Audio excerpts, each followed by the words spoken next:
The Caribbean Policy Development Center, in collaboration with the Institute for Gender and Development Studies Nita Barrow Unit and UETV, have partnered on a project titled Voices of Women, which seeks to highlight women from Barbados and the wider Caribbean, reflecting on their work in the areas of education, community development, development work, healthcare, and politics.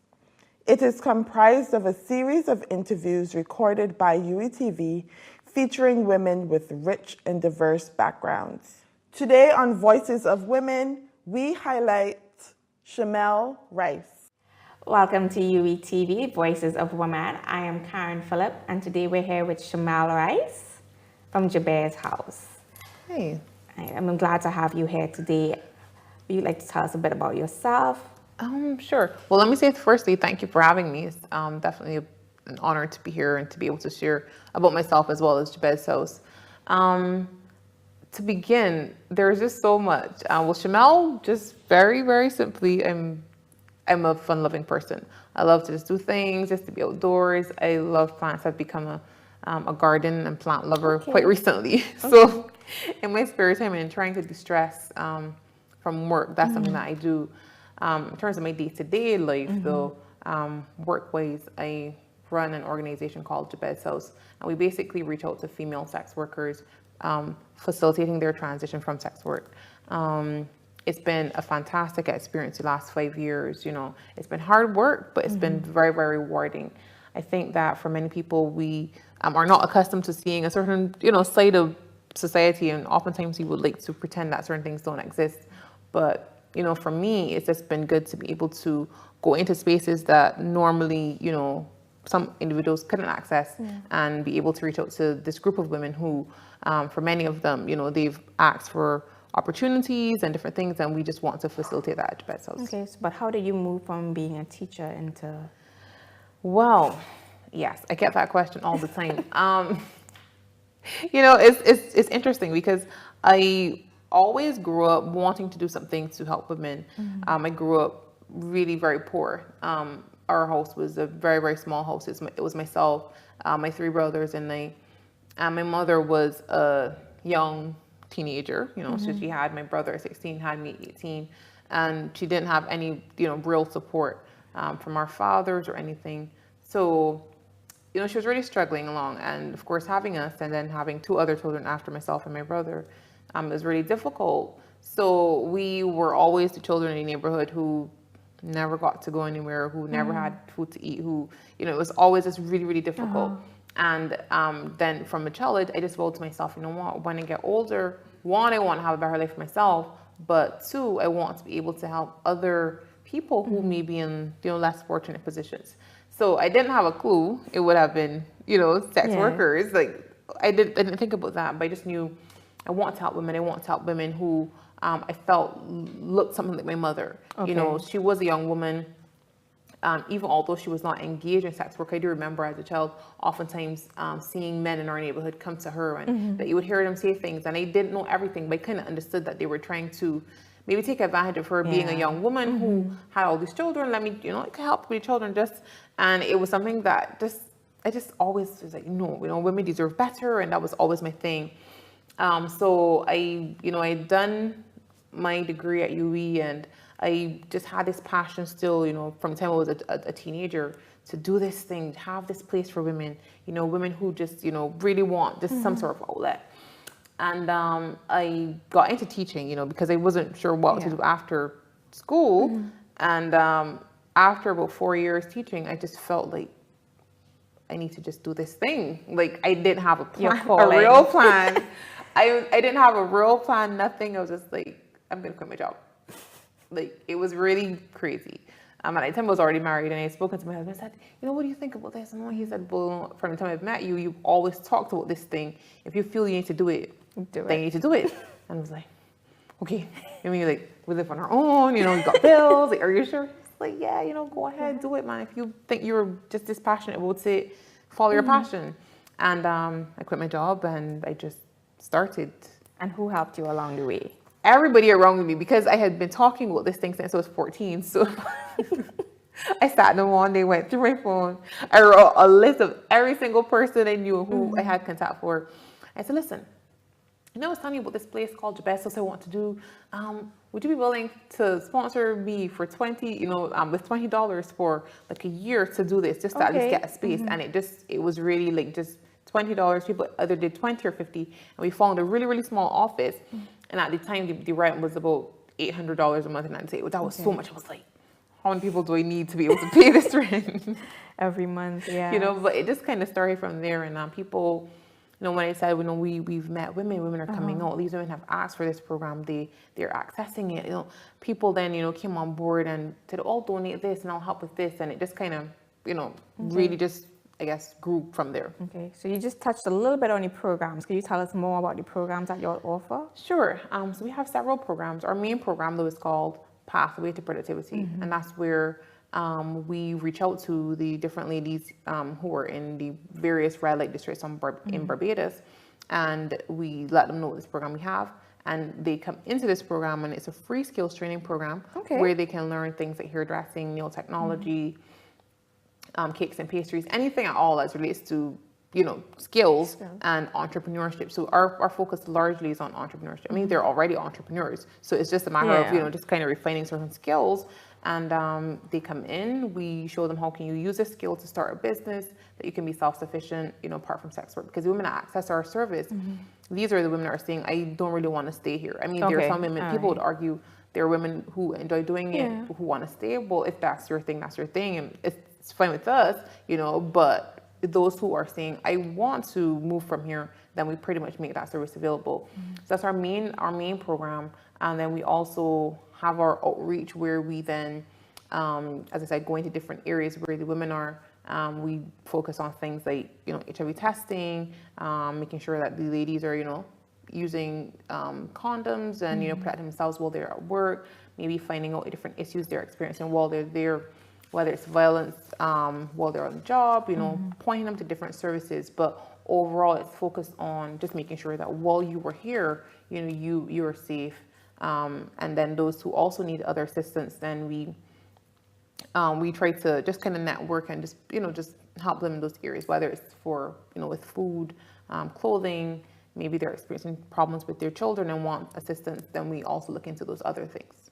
And these women, and you were saying they're normally on the outskirts of society. So how were you able to enter such a community and gain their trust and maintain their trust? Yeah, oh man, that was hard. It was hard, but it was also easier than I thought. Okay. Myself and a friend of mine, we were doing this research at the time. We were trying to figure out some of the issues that women would be experiencing.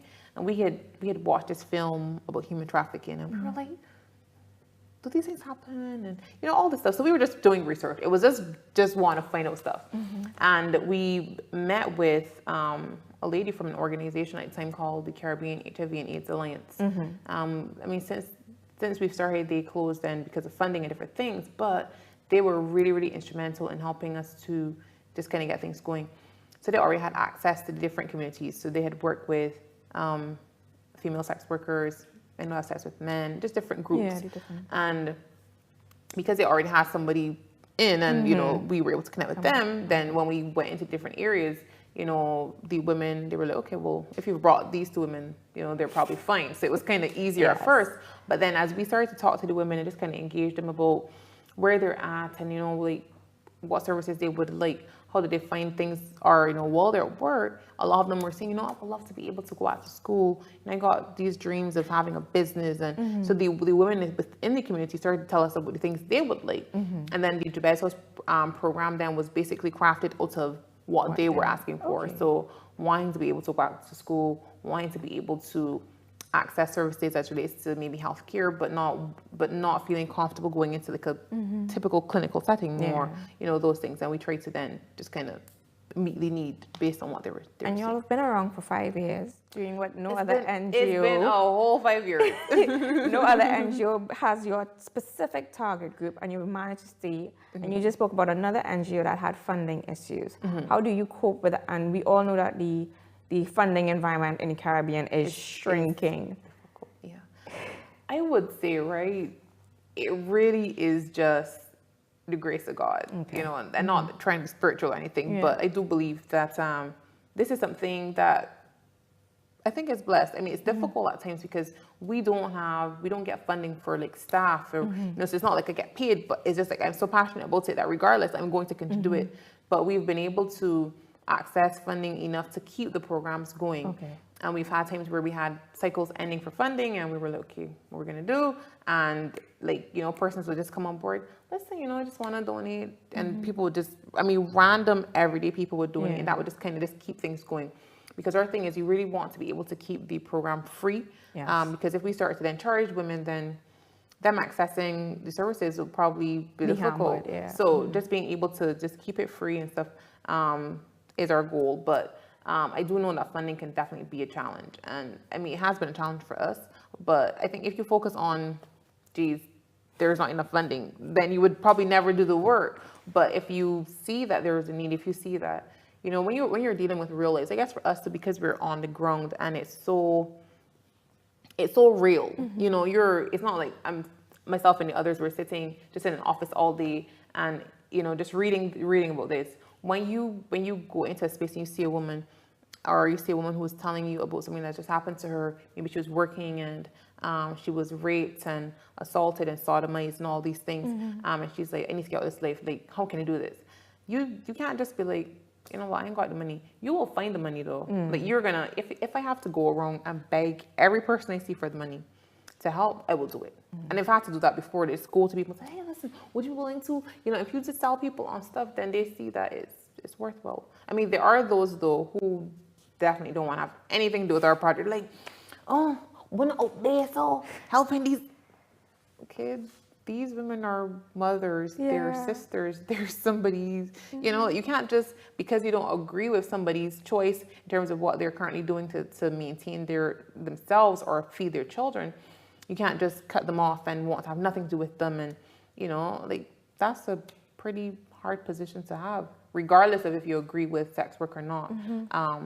And it's not for me to say whether or not I think it's right or wrong, but if it is somebody comes to me and they say, this is where I'm at, I want an outlet. Yes. Like, if you're not going to do anything to help them, then you have no right to talk about it. That's how I feel about it. I'm like, okay, so you're just going to bash these women and say that what? Listen, okay, what are you doing to help them then if they came and said they wanted help? Yeah. You're not doing anything, you know? So if you aren't, then just don't speak about it. So those who do come and they say, listen, I am here, I want this, you know, how can you help me? I mean, we have women with so many skills and they just need some sort of help, you know, and we just try to provide that. So, but how do you protect yourself? Like, because this sounds like a lot of emotional work on your side. I'm hearing your passion, I'm feeling your passion, and I'm thinking I could imagine the stories that they come with, imagine the stress of raising these funds on a monthly basis. What could you tell another woman who says, I want to join the civil society and I want to be one of the laborers? What would you tell that lady? Wow.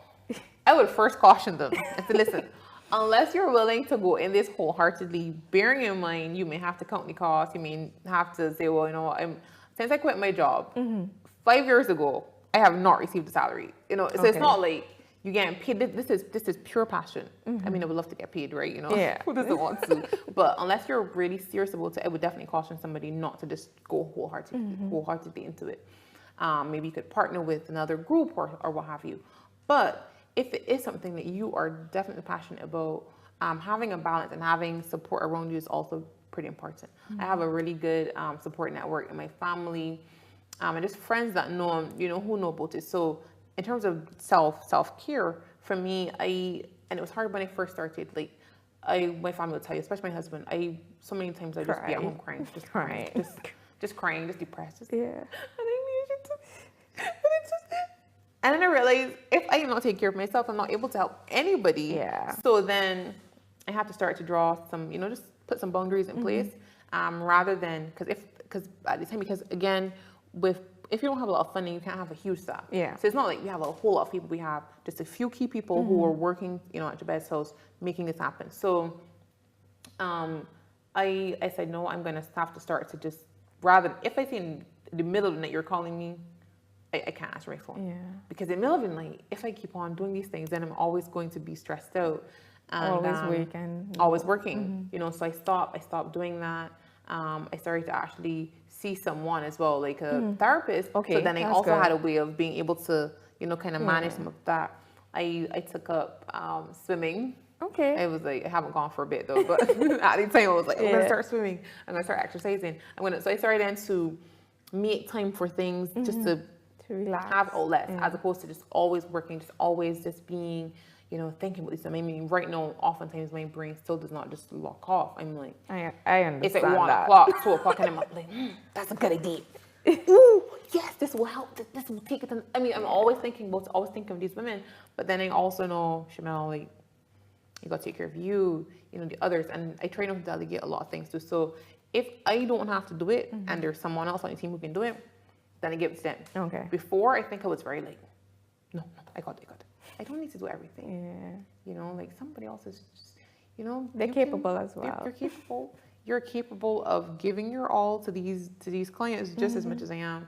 And so that's something that I also started to do. So I would tell persons being involved in civil society work is definitely rewarding, because you have real lives you're impacting, especially if you're on the ground.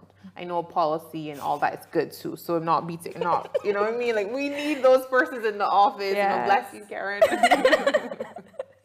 But you know, if your passion is more to be on the ground and stuff, you want to carefully wait, make sure you have at least a network in place to provide just some sort of backing for you, and be clear on where you want to go, the mandate that you have. And then once you have that in place, then you will know, well, where you want to go, because it's easy then to get distracted, especially if you are pressed as it relates to things like funds. And so then people start to compromise on what their mandate is. Yeah. So people are like, no, we ain't got no more money, but I see there's a call for proposal for some other, why? Just so you can get money, but then you get distracted, and then you're not able to really give 100% to what you have been called to do. Yeah. So people have come and said, don't you want to work with males? And not really. I mean, I'm sticking to this because this is where we want to make our impact. I know that other causes aren't good and other groups don't need help, but maybe somebody else will. But right now, this is where we will stay. So you just need to be clear on that as well. Yeah. So you've had some successes. You talked about the Pathway program. Yeah. You also have the program in the juvenile mentorship program. Yes. We did that just for about 2 years. I mean, we're no longer doing that now, but that was also a really, really good initiative where we were trying to reach out to girls who were involved, you know, who were not involved, rather, what's the word? Who were, I don't want to say sentenced, that's a strong word, but who had to spend some time at the juvenile institution. And we were trying to just provide mentorship and different things, because we also saw, you know, well, if somebody doesn't have a good network while you're there and then coming out, then it's difficult. So we tried to do that. But we still maintain a lot of contact with a lot of the girls who've left since, but we no longer do that specific program. So yeah, but that was a pretty rewarding 2 years as well. And then you also won the Queen's Award, the Queen's Young Leaders Award. Yeah, that was pretty surreal, to say the least. I mean, it's not every day you get to go to Buckingham Palace and meet the Queen, you know?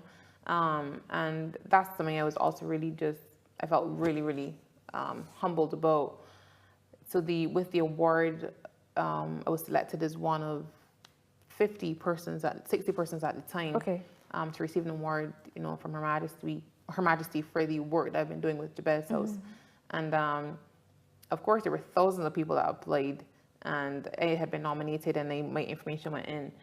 And I wanted this thing so bad. I mean, just because I'm like, I just want to go to the palace. Yeah. I mean, everything else, yes, but I really want to go to the palace. I mean, there was mentorship. There was a lot of good stuff that came along with it. And I saw it, I heard about it. And after my nomination went in, I got a picture of the Queen, and I put it on my phone.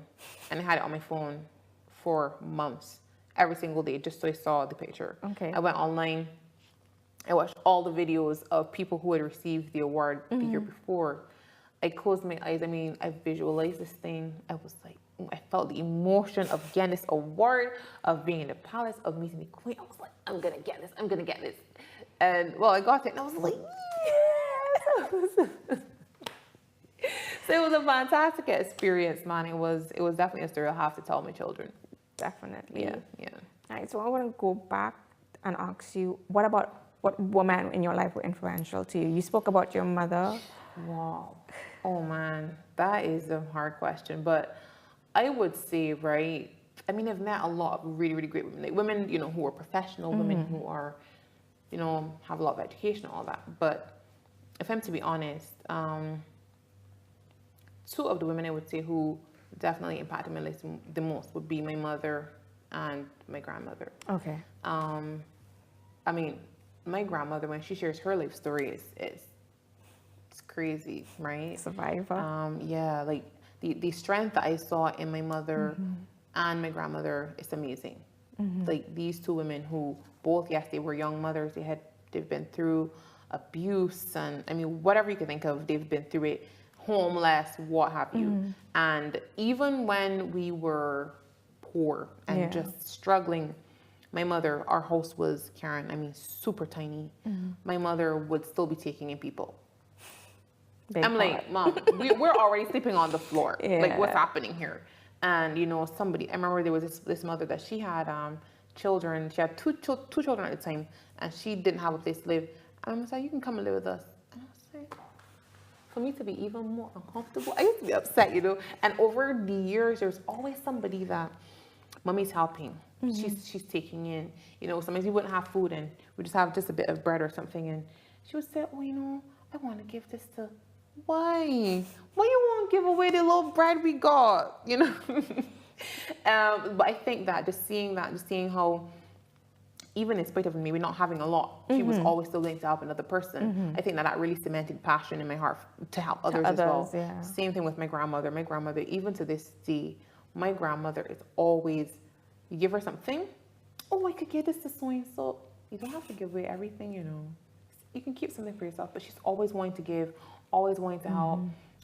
There are always people in her neighborhood or wherever just gravitate towards her. Like, she's just a big ball of love, and I think that the two of them really, like, even without saying it, because they didn't come and tell me, Shamelle, you should be nice to people, you should help people. Just what they demonstrated really, I think, birthed that in me to want to reach out to help others, especially women, especially others who were, maybe having a rough time as well. And not to use your position as an excuse to not even want to help. Because it's easy to say, oh, but I don't have enough for myself, so I can't. If you only have one thing, you can still split it in half. Yeah, so I would definitely say the two of them. It was a sound like powerful woman. Yeah, they're amazing, man. So what do you think is the next step for Jabez's house? Oh man, geez, like the things that are in my head, it's just a lot. But ultimately, Jabez House, and we're actually getting ready in another few weeks to launch our full housing project. Okay. Because I mean, the goal is to have housing, like to be able to provide like a residential type of program for the women. Because we are always meeting clients who are saying, I would want to leave sex work right now, but I got my rent to pay. If I can't pay my rent, then I went homeless. I got children. And there's always that. So we would want that our program moves from just being a program where the ladies come daily to, if you need 3 months or 6 months, whatever, to get yourself together, work on yourself, get your business up and running. Here's a system, here's a space that you can live. You can be taken care of. We can help you put those things in place so that when you do leave, then you're set. So that's really our next big move. We're going to start on a pretty small scale doing that, but we're starting nevertheless. And we're just gonna just step out and just kind of get that going. But that's really like the focus over the next few months, maybe for another year or two. Okay, I love that your NGO is so about the people and listening to the people before you'll make the next step. Throughout everything you've said, it's like we did research and this is what the people want, so therefore this is the direction we're going in, and that is a rare find. As you said, they have it's about them, so we need to make sure that we're providing the service that really is what they want. Okay. So my last question to you, I asked you about what message for civil society, but what message do you have for the average Caribbean woman? I would really tell any Caribbean woman who's watching, just know that you are enough. I think oftentimes we as women, we think, I don't know if I have it, I don't know if I can, you do. You do have it. Even if your position is not the best, when placed in some situations, I think that we aren't even aware of the strength that we have, the resilience that we have, the value that we have, and the things that we can really offer someone. So, you know, whether it is to pursue business, whether it is to help someone, whether it is to start a family, I don't know, whatever it is, like, you know, you are enough, you are able to, and you just need to be clear. Yeah. If you're clear in your focus, if you're clear in your mind, if you're clear in terms of what you want, then it's just to go after it. And I would say give it all. I'm an all or nothing person, Karen. I don't do anything half. If I can't give you my all, I'm not gonna do it right now. I'm like, sorry. So, you know, if you're committed to it, stay the course. And success, it doesn't always happen overnight. You have to be willing at times to make the sacrifice and go through. But once you stay committed to it, it always comes. The success is inevitable. Thank you very much. That's a very powerful message that I am enough. Yes. Thank you for being here today. Thank you for having me. Thank you for watching Voices of Women. I am Karen, and today we had Shamelle Rice with us today. Thank you for watching UETV.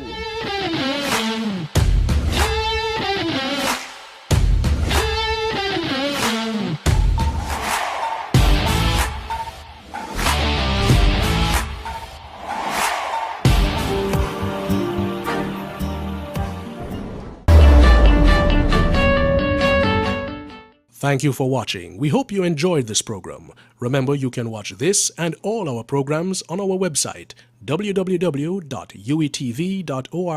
available anytime, anywhere, and on any device. Also, join the conversation on social media by visiting our Facebook, Twitter, and Instagram pages.